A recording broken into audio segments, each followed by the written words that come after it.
नमस्कार दोस्तों। Arts commerce या साइंस किसी भी स्ट्रीम से आप पढ़ते हैं, यदि आप बिहार बोर्ड से हैं तो आपके लिए वीडियो बहुत ज़्यादा इम्पोर्टेंट होने वाला है। आज जो आपका हिंदी का पुस्तक है, आप सभी जानते हैं हिंदी 100 मार्क का है अपने बिहार बोर्ड में।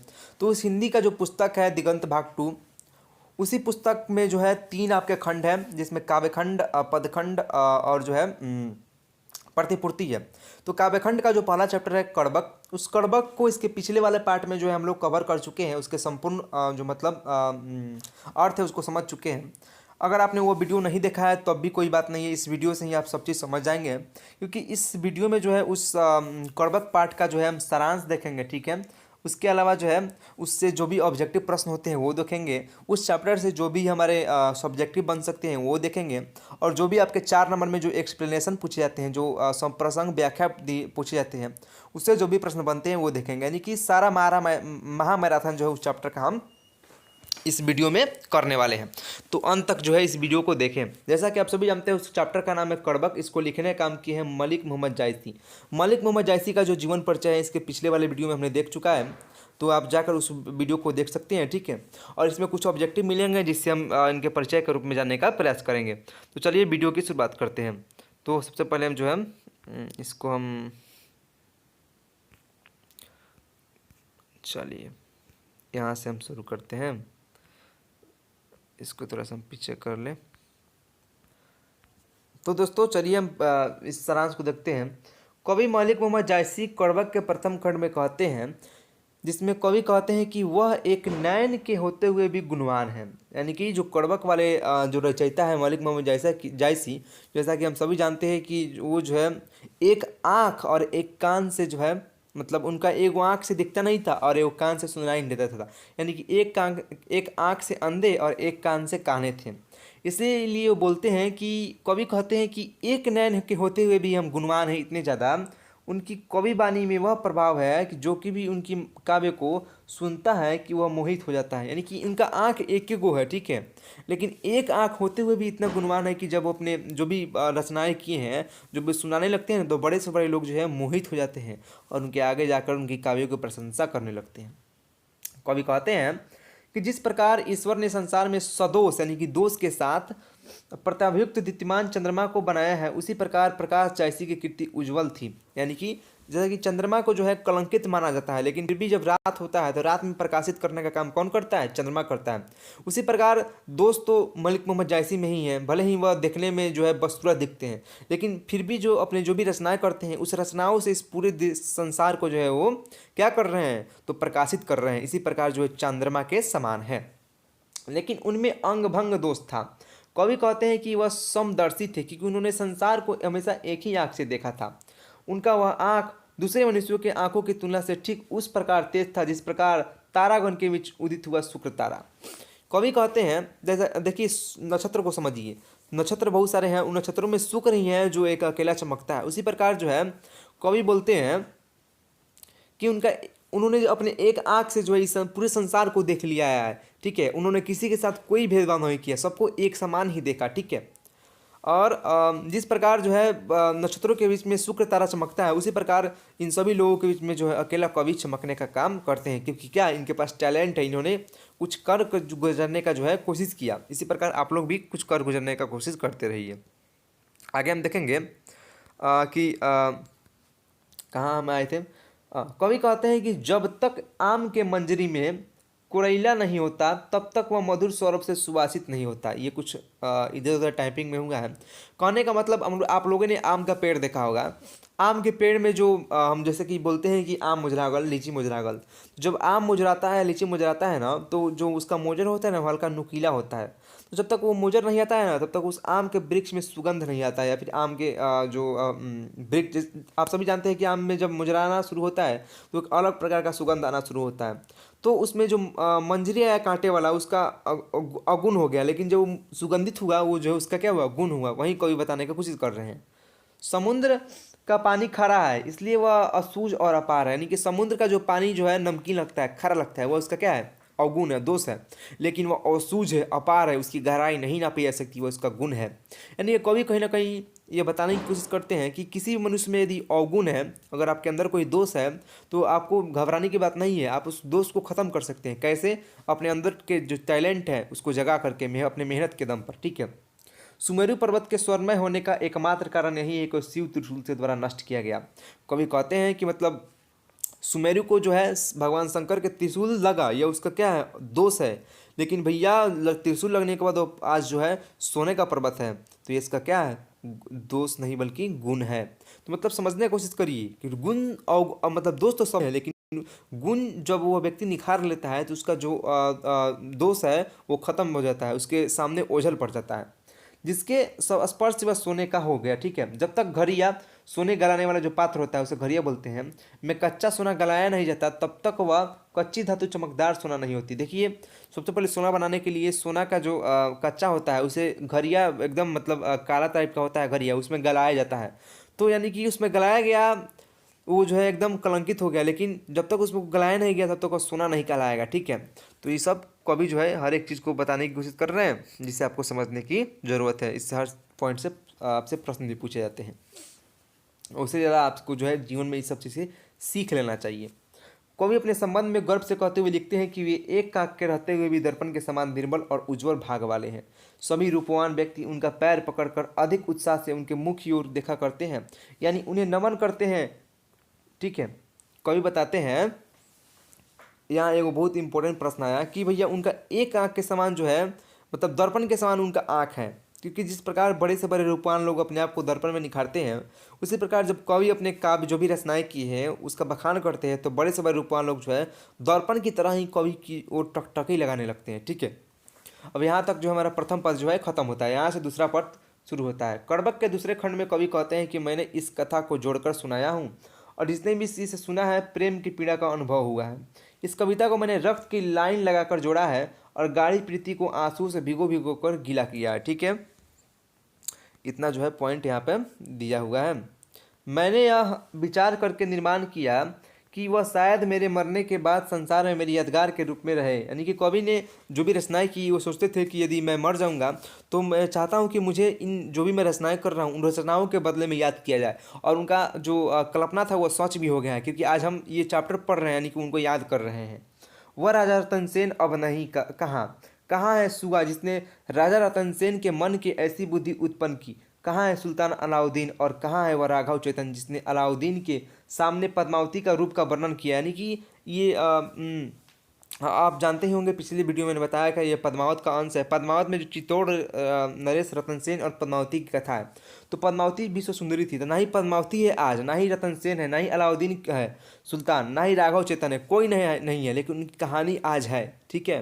तो ऐसे ही जग में सब कोई मर जाता है, लेकिन जो हम काम करते हैं ना, जो कीर्ति है वो हमेशा जिंदा रहती है। इसलिए अच्छा काम करिए, क्योंकि आज ना ही भगत सिंह है, ना ही सुभाष चंद्र बोस है, ना ही महात्मा गांधी है, लेकिन आज हम उन्हें याद करते हैं उनके कामों के बदले से, ठीक है। यही कवि बताने की कोशिश करते हैं। यहाँ इस संसार में केवल कहानियाँ बची है उनकी, ठीक है। वह पुरुष धन्य है जिसकी कीर्ति और प्रतिष्ठा इस संसार में है, उसी तरह रह जाती है जिस प्रकार उसके मुरझा जाने पर भी सुगंध रह जाता है। आप सभी जानते हैं कि फूल मुरझा जाता है लेकिन उसका सुगंध हमें मतलब मुरझाने के बाद भी रहता है। उसी प्रकार आदमी तो चला जाएगा, मर जाएगा, लेकिन उसकी जो काम है ना उसको हम हमेशा याद रखेंगे। संसार भी उस काम के बदले उस व्यक्ति को हमेशा याद करता रहेगा। संसार में यश ना तो किसी का बेचा गया है और ना ही किसी ने खरीदा है। जो काम है ना, जो प्रतिष्ठा है, उसे ना बेचा जा सकता है ना खरीदा जा सकता है, यही एक चीज़ होता है। कवि कहते हैं कि जो मेरे कलेजे के खून से रचित कहानी को पढ़ेगा वो मेरे बारे में दो शब्द जरूर याद रखेगा। सही बात है, जो भी मतलब कवि को इतना अनुमान है, देखिए कितना उनका मतलब कॉन्फिडेंस था कि भैया जो मैं लिख रहा हूँ उसके बदले एक दिन जग मुझे याद करेगी। और सच में ये चैप्टर हम पढ़ रहे हैं तो हम याद ही तो कर रहे हैं भैया।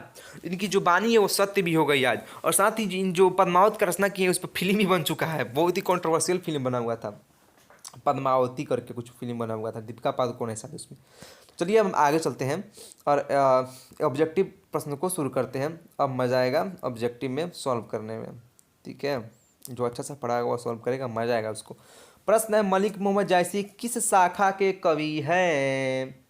जैसा कि हम सभी जानते हैं हम सभी कि भैया ये निर्गुण शाखा और प्रेम मार्गी कवि है। तो यहाँ पर आंसर मैंने पहले टिक किया है प्रेम मार्गी, ठीक है, आप समझ गए कि प्रेम मार्गी जो है कवि है मलिक मोहम्मद जायसी। दूसरा प्रश्न ये है, इसको थोड़ा सा जायसी ने अपनी एक आंख की तुलना किससे की है? तो हम सभी जानते हैं कि जायसी ने अपनी एक आंख की तुलना जो है दर्पण से किया है। किससे किया है? ओह ये बेकारी कर रहा हूँ, दर्पण से किया है। कवि ने अपनी एक आंख की तुलना दर्पण से किया है। अब हम आगे चलते हैं, इसको हटा लें। चलिए नेक्स्ट प्रश्न है हमारा कि कड़बक में कौन सी बात पाई जाती है? ऑप्शन 1 प्रेम की महिमा, ऑप्शन 2 ईश्वर की महिमा, ऑप्शन सी मनुष्य की महिमा, ऑप्शन डी दानव की महिमा। तो आंसर ए हो जाएगा, प्रेम की महिमा पाई जाती है कड़बक में। ठीक है, 4 नंबर प्रश्न कह रहा है कि जायसी की रचना भाषा, यानी जायसी ने जो कविता लिखा है कड़बक को किस भाषा में लिखा है? बहुत इंपॉर्टेंट प्रश्न है। क्या मैथिली में लिखा है? बिल्कुल नहीं। क्या ब्रज भाषा में लिखा है? बिल्कुल नहीं। क्या अवधि में लिखा है? हाँ अवधि में लिखा गया है। ठीक है, तो जायसी जो है जो कड़बक लिखे हुए हैं वो अवधी भाषा में लिखे हुए हैं, ये आपको हमें याद रखना है। आपसे ये प्रश्न पूछे जाते हैं, कई बार पूछे जा चुके हैं। नेक्स्ट है प्रेम के पीर कवि कौन है? तो प्रेम के पीर कवि जो है मलिक मोहम्मद जायसी को बोला जाता है, ना कि नाभादास को, ना कि सुभद्रा कुमारी को, और ना ही एस जयशंकर जयशंकर प्रसाद को। नेक्स्ट 6 नंबर प्रश्न है जायसी का जन्म कहाँ हुआ था? तो जायसी का जन्म जो है जायस में हुआ था, इनका नाम से ही छुपा है जायस। ठीक है, जो कि उत्तर प्रदेश में पड़ता है। नेक्स्ट है त्वसूफ का क्या अर्थ होता है? तो त्वसूफ जो है हिस्ट्री जो पढ़ते होंगे उनको मालूम होगा, सूफी मंत्र को जो है त्वसूफ कहा जाता है। नेक्स्ट 8 नंबर प्रश्न है हमारा कि भैया पद्मावत के रचनाकार कौन है? तो हम सभी जानते हैं पद्मावत को लिखे हैं मलिक मोहम्मद जायसी, और उसी पद्मावत से लिया गया है कड़बक को। चलिए अब आगे चलते हैं, जल्दी जल्दी कंप्लीट करते हैं। ठीक है, आगे सब्जेक्ट भी देखना है। कड़बक के रचनाकार कौन है? क्या सूरदास है? नहीं भैया, ये तो मलिक मोहम्मद जायसी लिखे हैं। चलिए डायरेक्ट डी मारते हैं, ना कबीरदास, ना नाभादास, ना सूरदास, इसको लिखे हैं मलिक मोहम्मद जायसी। मलिक मोहम्मद जायसी का जन्म कब हुआ था? तो हम सभी जानते हैं कि इनका जन्म का कोई मतलब फिक्स पता नहीं है, लेकिन 1492 में जो है अनुमान लगाया जाता है। 11 नंबर प्रश्न है कि इनका मृत्यु कब हुआ था? तो मृत्यु भी अनुमान लगाया गया है 1548। तो ये फिक्स डेट नहीं है आपको, लेकिन आपको यही याद रखना है, बुक में यही दिया गया है अनुमानतः। 12 नंबर प्रश्न हमारे सामने ये आता है कि भैया आखिरी कलाम के रचनाकार कौन है? जायसी है। जायसी के बहुत सारे रचनाकार हैं, जिसमें आखिरी कलाम, पद्मावत, अखड़ावट, ठीक है, ये सब इनकी रचनाएं हैं। और इसके पिछले वाले वीडियो में हमने देखा है इनकी कौन कौन सी रचनाएं हैं। ठीक है, तो आपको जो है उनको मतलब भूलना नहीं है, उन सबको नोट करके रखना है। नेक्स्ट पे चलते हैं, नेक्स्ट क्वेश्चन पे। नेक्स्ट क्वेश्चन है कि कवि मलिक मोहम्मद जायसी के पिता का नाम क्या था? तो पिता का नाम था उनका मलिक शेख ममरेज। क्या था? मलिक शेख ममरेज। नेक्स्ट है कि 14 नंबर प्रश्न है कि मोहम्मद मलिक जायसी वृत्ति क्या थी, यानी कि क्या काम करते थे? किसानी करते थे, रम्य रैस में, बाद में शेष जीवन फकीरी में किए, बचपन में अनाथ साधु फकीरों के साथ भटकते हुए बीता। सही बात है, तीनों काम किए थे। किसान भी रहे थे अपने जायस में, कुछ दिन बाद फकीरी किए, बाद में जो है साधुओं के साथ घूमना शुरू किया, यानी कि इनमें से सभी इनका आंसर हो जाएगा। 15 नंबर प्रश्न हम देखते हैं, लास्ट प्रश्न है इस चैप्टर का ऑब्जेक्टिव सेक्शन में। 15 नंबर प्रश्न ये कहता है कि मलिक मोहम्मद जायसी के गुरु का नाम क्या था? तो उनका गुरु का नाम की बात किया जाए तो गुरु का नाम था सूफी संत शेख मोहिदी और Syed Ashraf Jahangir. Option number D, ये इनके गुरु थे। ठीक है, आपको याद रखना है। आशा है, उम्मीद है कि आप ऑब्जेक्टिव जो है अच्छे से बनाए होंगे और अच्छे से आप समझने का प्रयास किए होंगे। अब हम जो है सब्जेक्टिव की तरफ अपना ध्यान आकर्षित करते हैं। सब्जेक्टिव जो है मैं मतलब सिर्फ समझाऊंगा, ये सब पढ़ूंगा नहीं जो लिखा हुआ है। इसे आप जो है स्क्रीनशॉट मारकर नोट्स में लिख लीजिएगा, बार बार पढ़िएगा, मैं आसान भाषा में आपको समझा। तो इसको हम समझने की कोशिश करते हैं।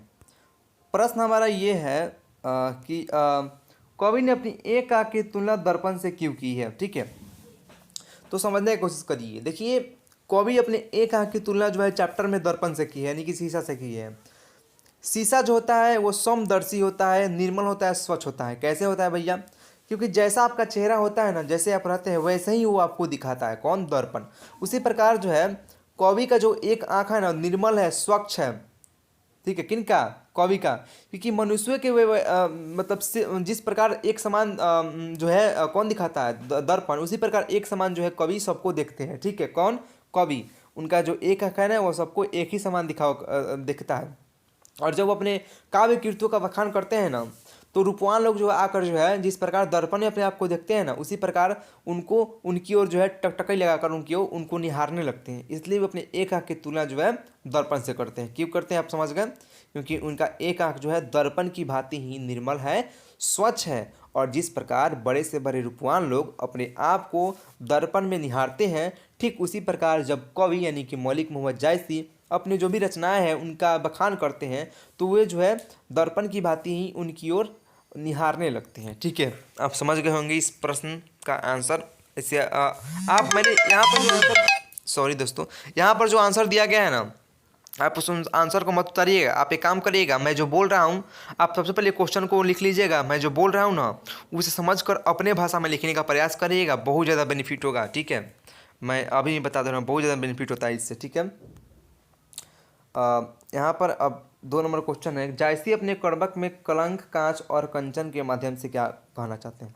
सबसे पहले 3 गो यहाँ पर क्वेश्चन बनते हैं। कलंक से क्या कर रहे हैं, कांच से क्या कर रहे हैं और कंचन से क्या कर रहे हैं। ठीक है, तो सबसे पहले एक एक करके जो हम समझेंगे। कलंक, कलंक शब्द कहाँ आया है? इसके पहले जब हमने चैप्टर पार्ट 1 में अर्थ देखा था तो कलंक से याद आएगा हमको कि भैया कलंक का जिक्र जो है वहाँ किया गया है। कहाँ? चंद्रमा के सामने। यानी कि कवि कहते हैं कि जो चंद्रमा जो है ना, चांद, उसको भगवान ने कलंक के साथ जो है इस धरती पर अवतारित किया है। और भले ही उसके अंदर हजारों कलंक है, हजारों दोष है, लेकिन फिर भी वो रात को सभी संपूर्ण सृष्टि को जो है प्रकाशित करता है। उसी प्रकार जो है कवि भी के अंदर भी वह 1000 दोस्त है, कवि भी कलंकित है, लेकिन फिर भी जो भी रचनाएं कर रहे हैं उस रचनाएं से इस संपूर्ण सृष्टि को जो है प्रकाशित कर रहे हैं। तो कलंक से यही बात आपको लिखना है। नेक्स्ट दिया है कांच। कांच, कांच, कांच से मतलब आप समझिएगा वहाँ कांच को जब तक घड़िया, ठीक है, जिसमें हम लोग सोना तैयार करते हैं, तो घड़िया में जब तक कांच को रखेंगे नहीं, जब तक वो कलंकित नहीं होगा घड़िया में, तब तक वो सोना नहीं बनता है। इसी बात को जो है कांच के माध्यम से कवि कहना चाहते हैं। नेक्स्ट है कंचन। तो कंचन के माध्यम से कवि कहना चाहते हैं कि भैया जब तक सुमेरु पर्वत को भगवान क्या बोलते हैं, शिव के त्रिशूल से जब तक मतलब नष्ट नहीं हुआ तब तक वह जो है मतलब सोना का पर्वत नहीं हुआ। जैसे ही वह नष्ट हुआ भगवान शिव के त्रिशूल से वह सोना का पर्वत हो गया। तो यही बात जो है बताना चाहते हैं इस तीनों की पॉइंट से। तो क्वेश्चन भी वही पूछना चाहता है कि तीनों की पॉइंट से क्या क्या बताया जा रहा है। तो आपको कैसे लिखना है? सबसे पहले यहाँ जो आंसर लिखा गया है उस आंसर का आपसे कोई लेना देना नहीं है, मैं जैसे बता रहा हूँ वैसा लिखिएगा। लिख दीजिएगा कलंक, कलंक इस प्रकार मैं बता रहा हूँ। सबसे पहले लिखिएगा कलंक ऐसे, कलंक लिखकर जो डैश दीजिएगा। और मैंने जो बताया कलंक से चांद का लेना देना है। नंबर 2 में लिखिएगा कांच, फिर कांच का बारे में लिख दीजिएगा, कांच से क्या कहना चाहते हैं। और फिर यहाँ पर लिख दीजिएगा कंचन, और कंचन से क्या कहना चाहते हैं। ऐसा लिख कर को आपको अपने से आंसर लिखने का प्रैक्टिस करना है, बहुत ज़्यादा बेनिफिट होगा। नेक्स्ट सब प्रसंग व्याख्या करें। आप सभी जानते हैं कि आपको पूछा जाता है कितने नंबर का? तो ये आपके पूछा जाता है 4 नंबर का, 4 4 8 नंबर का पूछे जाते हैं। एक इससे पूछे जाएंगे काव्यखंड से और एक गद्यखंड से। तो ये जो है स्वप्रसंग व्याख्या है जौ लही घड़ी कलंक न पराई, कांच होई नहीं कंचन पारा। तो यहाँ पर सिंपल दिया गया है, यह कवि मलिक मोहम्मद जायसी द्वारा रचित का महाकाव्य पद्मावत का अंश है, जिसमें कवि कहते हैं जब तक घड़िया यानी कि 16 ग्राम वाले पात्र में कच्चा सोना गलाया नहीं जाता तब तक वो कच्ची धातु चमत्कार सोना नहीं बनती। लेकिन इतना लिखने से 4 नंबर नहीं मिलेगा। सबसे पहले आपको लिखना है सबसे पहले लिखना है ऊपर कि सबसे पहले इस लाइन को कहाँ से लिया गया है। तो आप लिखिएगा कि प्रस्तुत पंक्तियों को मलिक मोहम्मद जैसी द्वारा रचित कर्बक पाठ से लिया गया है, जिसमें कवि ने मतलब जो कि पद्मावत का एक अंश है। इतना लिखने के बाद पैराग्राफ चेंज करके आप लिखिएगा कि इस पंक्ति के माध्यम से कवि कहना चाहते हैं कि जब तक घड़िया में कच्चा सोना को गलाया नहीं जाता तब तक वह कच्चा धातु सोना का रूप नहीं लेता। ठीक है, इतना लिखिएगा तब आपको 4 में 4 मिलने के चांस है। नेक्स्ट, रक्त के लेई का क्या अर्थ है? रक्त के लेई का क्या अर्थ है? तो इसमें सिंपल भाषा समझिए, रक्त का लेक मतलब रक्त का जमना। मतलब कवि जो ये बताना चाहते हैं कि वो जो भी रचनाएं करते थे, जो भी अपने पाठों को लिखते थे, तो रक्त को लेई बना देते थे। यानी कि इतना ज़्यादा मेहनत करते थे, कठोर परिश्रम करते थे, उनका रक्त जो है सूखा था। और इसी बात को इंडिकेट कर रहा है कौन? रक्त का लेई। तो आप लिखिएगा रथ कलई का अर्थ है कठोर परिश्रम करना, अर्थात कवि बताते हैं कि उन्होंने जो है अपनी कविताओं को बहुत कठोर परिश्रम से लिखा है। ठीक है, यही होता है रथ कलई का अर्थ। देखिए, आपको लग रहा हो कि मैं गलत आंसर बता रहा हूँ, लेकिन बिल्कुल सही आंसर है, बिल्कुल आपकी भाषा में आंसर मैं बताने की कोशिश कर रहा हूँ। नीचे वाला आंसर दिया गया, आप उसे भी याद कर सकते हैं, उसे भी पढ़ सकते हैं, लेकिन वो आपकी भाषा में आंसर नहीं है। मोहम्मद यही कवि गोरी सुनावा या कवि ने जोरी शब्द का प्रयोग किस अर्थ में किया है? 5 नंबर प्रश्न है। तो यहाँ आंसर दिया गया है, मोहम्मद यही कवि जोरी सुनावा में जोरी शब्द का प्रयोग कवि ने रचकर, यानी कि जोरी का मतलब क्या है, रचकर के अर्थ में किया है, अर्थात मैंने यह काव्य रचकर सुना है। बहुत ईजी क्वेश्चन है, यह पूछा नहीं जाता है, ठीक है, लेकिन अब मैंने आपको बता दिया। आज का जो है लास्ट क्वेश्चन यही होने वाला है, बहुत ही इंपॉर्टेंट क्वेश्चन है। ठीक है, मुझे आशा है कि 2025 का जो बोर्ड एग्जाम होने वाला है उसमें जरूर पूछा जाएगा। ये 100% लिख लीजिए, पूछा ही जाएगा, मैं आज बोल ही दे रहा हूँ, जहाँ तक मुझे अनुमान है। इसको ध्यान से देखिएगा। व्याख्या करने यानी जो 4 नंबर में आता है वही प्रश्न है कि धनी सो पुरुष जस कीर्ति जासु फूल मरई पई मरई ना बासु। ठीक है, इसका अर्थ क्या हुआ? देखिए, धनी सो पुरुष यानी कि धनवान है वो पुरुष, जस कीर्ति जासु जिसका जस या जिसका कीर्ति जिसका इज्जत इस मतलब दुनिया में है, फूल मरई क्योंकि फूल तो मुरझा जाता है, पई पर मरई नवासु पर उसका सुगंध कभी नहीं मुरझाता। नहीं, कवि कहते हैं कि वह पुरुष धनवान है जिसका जस जिसका कीर्ति जिसका इज्जत आज दुनिया में है, क्योंकि भले ही वो आदमी मर जाएगा लेकिन फिर भी उस आदमी का जो जस है कीर्ति वो हमेशा इस दुनिया में जगमगाता रहेगा, क्योंकि फूल तो मर जाता है, फूल तो मुरझा जाता है, लेकिन उसका सुगंध हमेशा इस दुनिया में रहता है। तो दोस्तों, इस प्रकार आज के महामैराथन में हमने इस चैप्टर का सारांश, ऑब्जेक्टिव, सब्जेक्टिव, सप्रसंग व्याख्या यानी कि हर प्रकार के क्वेश्चन टच करने का जो है अपना कोटा पूरा किया। अगर आपको वीडियो अच्छा लगा तो चैनल को सब्सक्राइब जरूर करें। जय हिंद, जय बिहार।